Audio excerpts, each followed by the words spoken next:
After spending the last 10 days in Washington, D.C., we headed west towards the Appalachian Mountain Range, which is where Shenandoah National Park is, which is our 17th national park of this year's trip.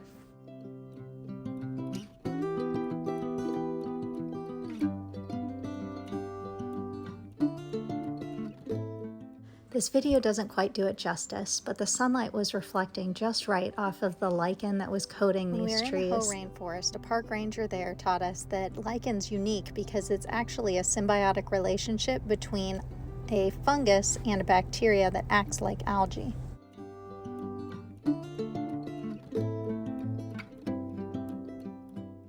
One of the more interesting things that we learned about when we were in Shenandoah was its history, because it had a pretty rocky start. At the time, the only national parks were in the west, like Yosemite and Yellowstone. But unlike these national parks, Shenandoah had been entirely settled for more than 100 years by private American citizens before its proposal. So this posed a bit of a problem when local businessmen, led by George Freeman Pollock, wanted to establish a national park in this beautiful land in the east. They initiated a movement to create the park, even though the claims that it was unsettled were untrue. In order to push the park project through, a propaganda campaign ensued that labeled the mountain people who lived on the land as uneducated, helpless, and unfit to care for themselves. In 1932, the National Park Service employed Miriam Sizer as a special advisor to gather sociological information about the mountain people. Her previous education had indoctrinated her with biases against these people who she viewed as less than her, and it bled through in many parts of the report, but particularly in an excerpt from the report that states, quote, "Steeped in ignorance, wrapped in self-satisfaction and complacency, possessed of little or no ambition, little sense of citizenship, little comprehension of law or respect for law, these people present a problem that demands and challenges attention of thinking men and women." She therefore concluded that the government would be doing these people a favor to relocate them to regions where they could be better served. Eventually, the state of Virginia implemented eminent domain and removed about 450 families, many of whom would ironically end up working for the CCC to build the park on the land that was taken from them. Despite its rocky beginnings, Shenandoah has remained a well-preserved and well-visited wilderness for nearly a century, with approximately 1.5 million visitors annually.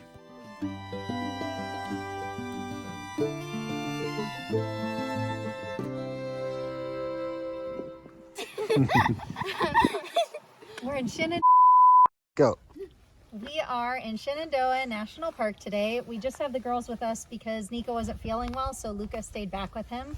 We went to the visitor center, talked to a ranger there, and got some ideas of hikes. We are doing this hike right here today, and the girls are super compliant. They're like, whatever you want to do, we'll do that hike. It was beautiful. It's cold.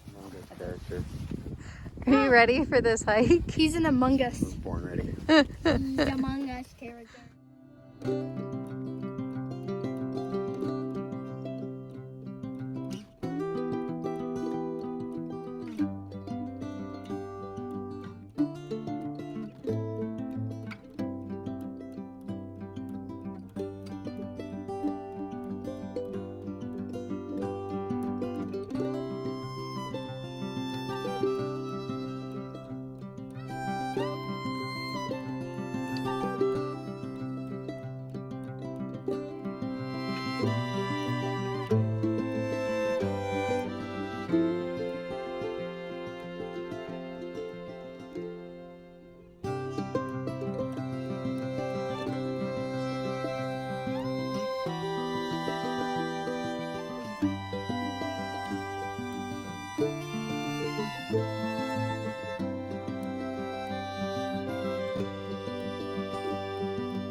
To make it to the island.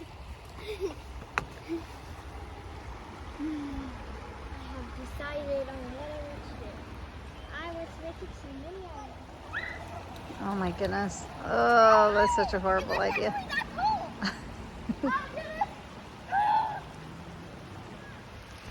No one quite like my Isabella.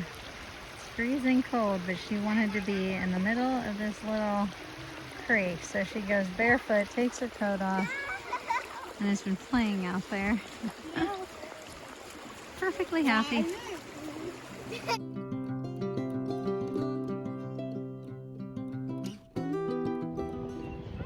We're really enjoying our time here at the campground. Those are the kids on this giant bouncy pillow over there. And it's really pretty. We are surrounded by like the Blue Ridge Mountains here in Luray. And it's really close proximity to the Shenandoah Valley National Park too.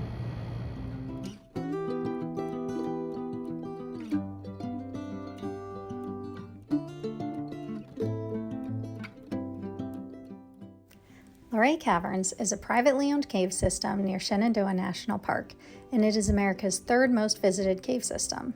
It was originally discovered in 1878 and was used to pump cool cave air into the original owner's home, which made it the first air-conditioned home in the United States.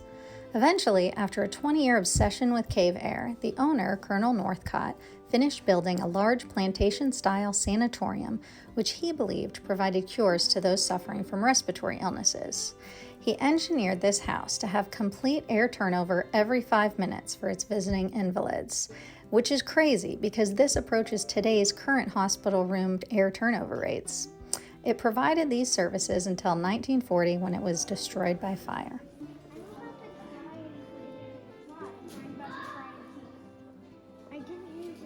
Oh, these formations are so cool. Why are you about to cry? The mirror pool is a thin layer of water unique to this cave. It does a really good job of reflecting the stalactites above that make it look like there are stalagmites below reaching up. How is this possible? I know, it's crazy. Unless you come right there, it looks like it's just Right, until you can see the water moving. it's like how God was never born. It's confusing my brain because it's reflecting. Life's big questions.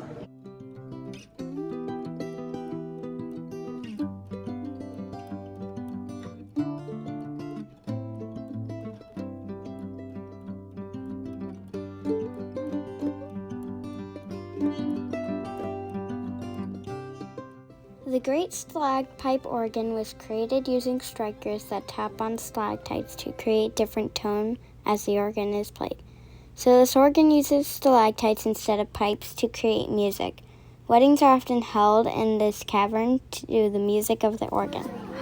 Yeah, you see it pounding.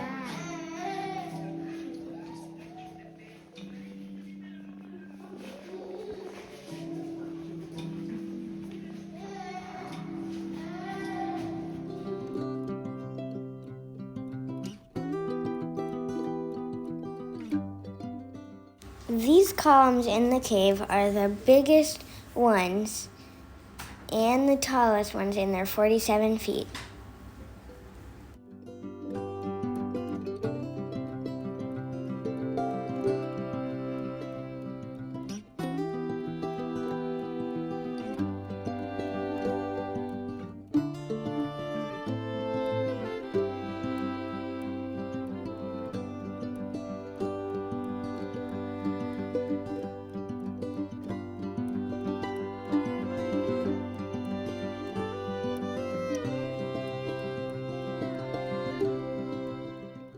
Hawkswell is the tallest point in the park. It's over 4,000 feet high.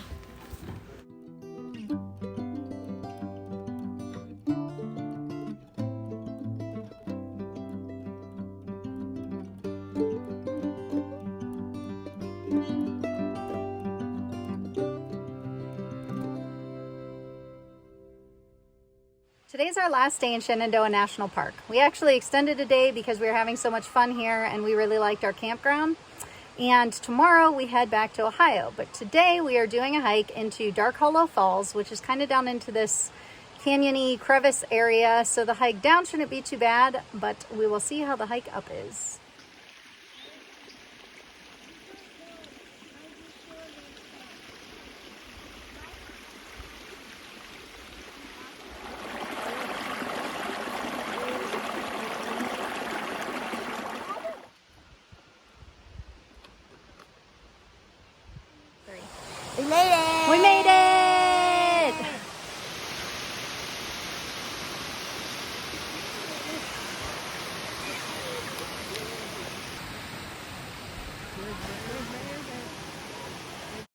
found our way into this little crevice area here.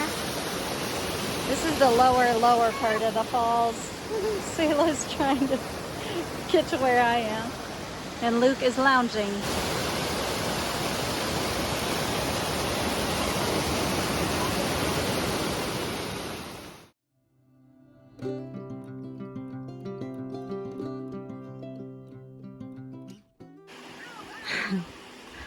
We gotta catch up to the guys. Is going back harder? Yeah. Yeah, going back is definitely harder. No,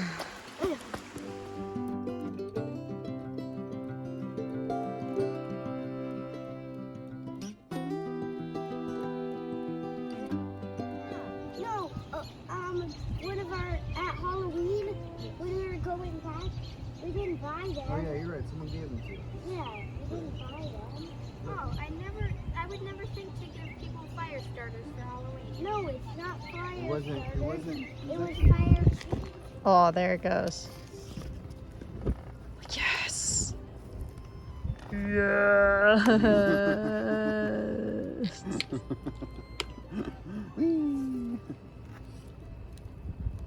Oh, that's a good one. Okay. Oh my gosh. Too much fun with rubbing alcohol. That looks so sick. Mm-hmm.